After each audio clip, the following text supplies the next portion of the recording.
नमस्कार। मेरा नाम है प्राध्यापक डॉक्टर कृष्णा रामदास कदम, अंकुश रोटोपे महाविद्यालय जालना। मेरा विषय है हिंदी और मेरा रोल नंबर है 12। आज हम हिंदी के महान कवि धूमिल के संदर्भ में चर्चा करेंगे कि धूमिल हिंदी साहित्य के जाने माने और सुविख्यात कवि हैं। धूमिल ने हिंदी कविता में धूमिल उपनाम से कविताएं लिखी हैं। उनका मूल नाम सुदामा पांडे है। समकालीन कविता के प्रमुख हस्ताक्षर के रूप में धूमिल को हिंदी साहित्य के अंतर्गत जाना जाता है।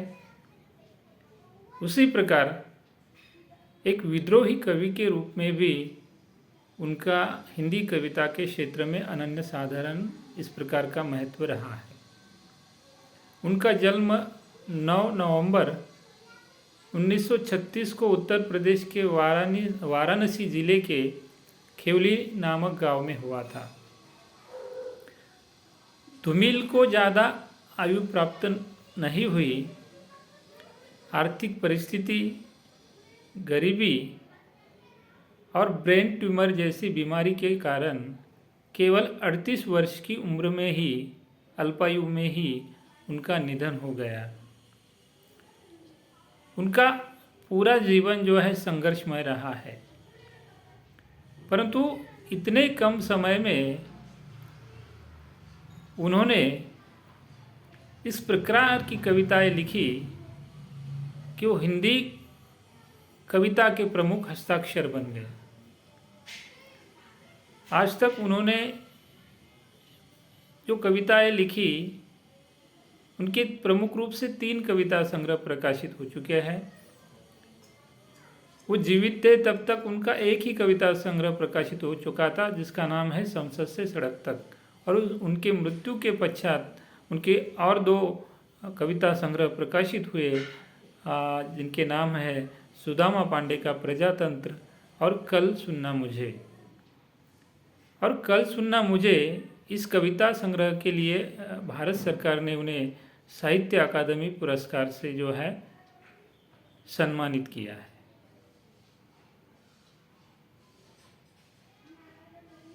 उनकी चर्चित कविताएं जो है मोचीराम, पटकथा, प्रौढ़ शिक्षा और 20 साल बाद रही है। धूमिल की कविता का मूल स्वर जो है प्रमुख रूप से देखा जाए तो धूमिल आम जन के कवि हैं। उन्होंने अपनी कविता को दरबारों से निकलकर सड़कों पर ला खड़ा किया। उनकी कविता सत्ता, राजनीति, व्यवस्था और भ्रष्टाचार जैसे सामाजिक असमानता पर जो है तीखा व्यंग्य करती है। धूमिल की कविताओं की प्रमुख विशेषताओं को अगर हम देखते हैं तो अनेक सारी कई विशेषताएं उनकी कविता में हमें नज़र आती है, कि जैसे कि जैनवादी चेतना, ये पहली प्रमुख उनकी कविता की विशेषताएं हैं। उनकी कविता आम आदमी के दुख, गुस्से और संघर्ष की आवाज़ है। धूमिल की कविता आम आदमी के पक्ष में खड़ी है। वे मजदूर, किसान, भूखे, शोषित, पीड़ित व्यक्ति की पीड़ा को वाणी देने का काम करते हैं। अपनी कविताओं के माध्यम से वह देश में फैले विसंगतियाँ जो हैं, उस विसंगतियों पर कुठाराघात करते हैं, प्रहार करते हैं और उनकी वाणी जो है तीखी है। जैसे कि उनकी अनेक सारी कविताएं हैं। रोटी और संसद नामक कविता है। उस कविता में वह कहते हैं कि एक आदमी रोटी बेलता है, एक आदमी रोटी खाता है, एक तीसरा भी आदमी है जो न रोटी बेलता है न रोटी खाता है, वह सिर्फ रोटी से खेलता है। मैं पूछता हूँ वह तीसरा आदमी कौन है? फिर भी मेरे देश की संसद मौन है। यहाँ पहला आदमी जो है श्रमिक वर्ग है, जिसकी मेहनत पर पूरी व्यवस्था टिकी हुई है, फिर भी वह रोटी के लिए तड़पता है, कई सारी सुविधाओं से वंचित है। उदाहरण के रूप में किसान, मजदूर और सारे श्रमिक लोग। दूसरा आदमी श्रम नहीं करता, सिर्फ रोटी खाता है। इस वर्ग में मिल मालिक और पूंजीपति वर्ग लोग आते हैं, नौकरदार वर्ग आते हैं। तीसरा आदमी, ये जो तीसरा आदमी है वह सत्ता का प्रतिनिधि है, जो न रोटी बेलता है न रोटी खाता है, वह सिर्फ रोटी से खेलता है। और धूमिल जो है इस कविता के माध्यम से हमारे देश की जो राजनीति है, देश का जो सिस्टम है, उस सिस्टम पर तीखा व्यंग्य करते हैं और आम आदमी की पीड़ा को, उनकी भूखमरी को, उनके शोषण को इस व्यवस्था ने किस प्रकार जो है अपने हाथों गरीब लोगों को कुचल दिया है, इस पर तीखा व्यंग्य करते हैं। उनकी कविता की दूसरी विशेषता है राजनीतिक व्यंग्य और आक्रोश। धूमिल की कविता में सत्ता और राजनीति के प्रति हमें तीखा व्यंग्य दिखाई देता है। वे लोकतंत्र की खोखली सच्चाई को उजागर करते हैं, जैसे कि वे कहते हैं कि हमारा जनतंत्र एक ऐसा तमाशा है जिसकी जान मदारी की भाषा है।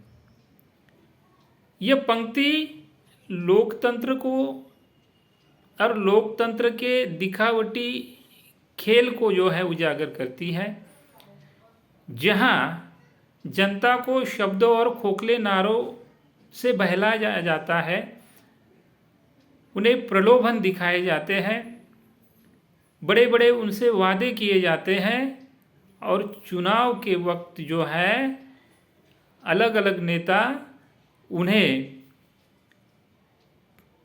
इस प्रकार के प्रलोभन देते हैं कि जनता उनके झांसे में आती है और नेता जनता के वोट पाने में ये जो है सफल हो जाते हैं। और फिर 5 वर्ष तक जो है ये नेता न जनता का विकास करते हैं, न उनको उनकी जो मूल समस्या है रोटी कपड़ा मकान, वो समस्याएं उनकी हल नहीं होती है। और इसीलिए धूमिल जो है इसी सरकारी तंत्र की कलई खोलने का काम अपनी कविताओं के माध्यम से करते हैं। धूमिल की कविता की तीसरी विशेषता अगर हम देखते हैं तो नई भाषा और शिल्प। धूमिल की कविता में सीधी बोलचाल की भाषा का प्रयोग किया गया है। उनकी भाषा सरल है, खुरदारी है, सपाट बयानी है और अनेक सारी कविताओं में ये भाषा हमें दिखाई देती है। जैसे कि मोचीराम कविता है, मैं आदमी हूँ जूता बनाता हूँ। यह भाषा साधारण है लेकिन सीधी और प्रभावशाली। इसमें कोई चमत्कार नहीं, फिर भी गहरी संवेदना है।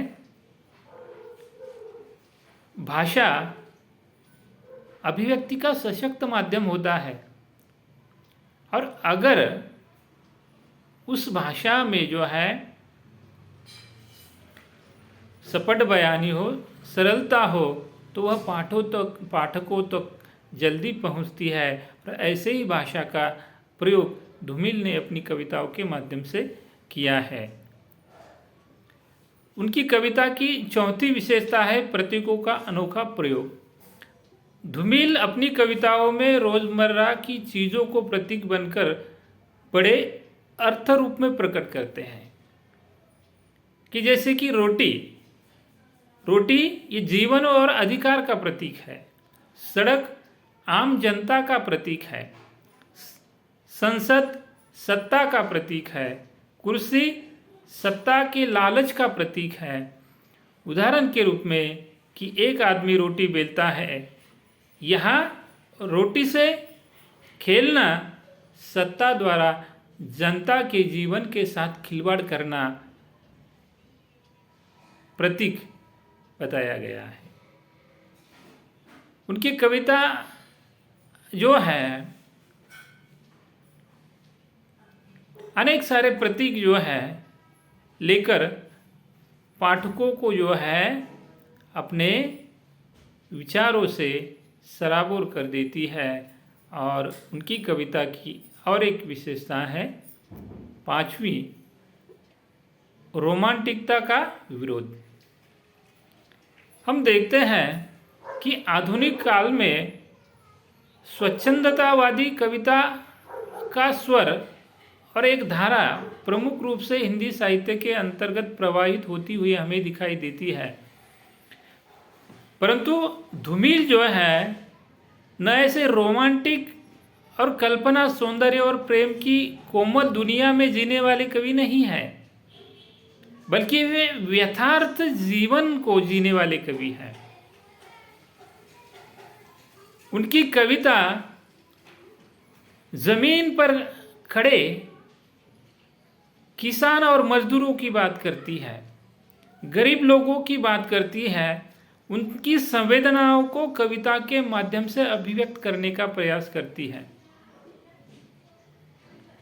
वे अपने कविताओं के माध्यम से ऐसे शोषित जो है पात्रों के प्रति करुणा व्यक्त करते हैं और शोषकों पर जो है व्यंग्य करते हैं, उन पर उनकी आलोचना करते हैं। कि उदाहरण के रूप में संसद से सड़क तक कविता,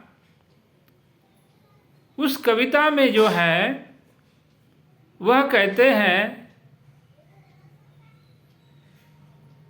कि हमारा जनतंत्र एक ऐसा तमाशा है जिसकी जान मदारी की भाषा है। या 20 साल बाद कविता जो है वह कहते हैं कि 20 साल बाद हमारे हिंदुस्तान के फड़फड़ाते हुए नक्शे पर जो है गाय ने गोबर कर दिया है। मतलब कि ये जो व्यवस्था है, ये जो सिस्टम है, इस सिस्टम ने जो है हमारे देश को जो है गंदा बना दिया है, हमारे देश का नाम खराब किया है और अनेक सारी समस्याएं हमारे देश में निर्माण हुई है, जो समस्याएं सुलझाने के बजाय और अधिक घनी होती जा रही है। और संसद से सड़क तक जैसी कविता जनतंत्र में एक असहज घटना है, परंतु यह पंक्ति बताती है कि सच्ची कविता व्यवस्था को असहज करती है, वह मनोरंजन या सौंदर्य का साधन नहीं है। तो इस प्रकार हम देखते हैं कि धूमिल की कविता जन पक्षधर है, जनता की मांग करती है, आम आदमी की बात करती है, गरीब शोषित पीड़ित लोगों की बात करती है और उनके उपेक्षित उन दुखों को, उनके पीड़ाओं को जो है अपनी कविता के माध्यम से वाणी देने का काम उनकी कविता करती है। और वह अपने कविता के माध्यम से शासन व्यवस्था का विरोध करते हैं, पूंजीपतियों का विरोध करते हैं और गरीब लोगों के हक के लिए उनकी कविता आवाज़ उठाती है। सत्ता विरोधी यथार्थ को जो है वह कविता उजागर करती है। उनकी कविता यथार्थवादी कविता है और उनकी कविताओं में प्रतिरोध का स्वर जो है हमें दिखाई देता है। धूमिल कविता को सजाने नहीं बल्कि उसे हथियार बनाते हैं। और हम देखते हैं कि हिंदी कविताओं में, हिंदी कवियों में जो है एक विद्रोही कवि के रूप में धूमिल को आज भी हम बड़े